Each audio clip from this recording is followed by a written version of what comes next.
gouvernement qui peut-être avait marqué un point parce que la CGT était justement hors cadre et c'était une action qui n'était pas très sympathique.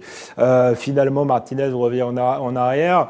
Voilà, on verra à la fin comment bascule l'opinion. Moi, je crois plutôt qu'il va y avoir que des perdants dans cette histoire. Je pense que la CGT les syndicats font leur baroud d'honneur. On voit bien qu'ils sont quand même démonétisés depuis quelques années. On l'a vu au moment du mouvement des Gilets jaunes. C'est ce que vous racontez d'ailleurs dans votre livre. Et de l'autre côté, on a aussi un gouvernement technocratique assez démonétisé qui va faire une réforme qui plaira peut-être à 20% de la population, mais qui aura un malaise diffus et un sentiment de fracture entre les élites et les classes populaires.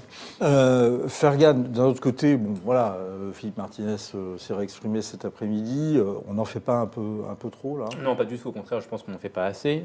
Moi, je trouve Elisabeth Borne assez gentille quand elle se contente de dire que ses actions sont discutables. Il s'agit là d'actions criminelles. On a quand même là affaire à une espèce de dérive mafieuse du droit de grève. Comment réagiriez-vous si moi, je venais chez vous pour saboter votre appartement, votre maison, au motif que je ne suis pas content avec telle ou telle réforme? Vous m'assigneriez en justice tout de suite, je vous le garantis.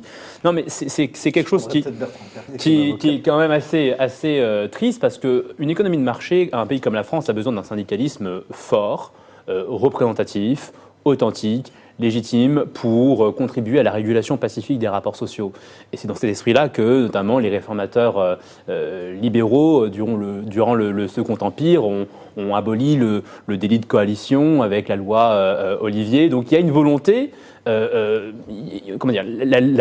une aspiration légitime à un syndicalisme représentatif qui contribue à réguler les rapports sociaux dans ce pays. Sauf que la CGT n'est pas du tout dans ce paradigme-là. C'est un syndicat qui est radical, qui applique un syndicalisme de terreur et de combat par pur anticapitalisme, et que je ne suis pas sûr que cette démarche lui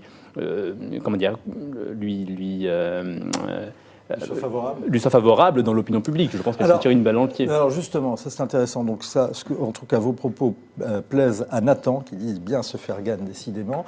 À l'inverse, il y a Babino nous dit ils peuvent bloquer les transports, ils peuvent aussi couper l'électricité. Oui, c'est une démonstration de force. Anne-Lorraine Bujon, pardon de vous poser la question comme ça, mais s'il n'y a pas d'action coup d'éclat comme ça, on risque ne plus parler de réforme.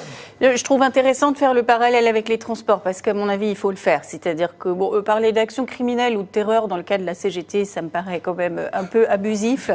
Que Philippe Martinez soit dans une position de provocation, qu'il soit radical, qu'il soit pas prêt à discuter, c'est assez clair.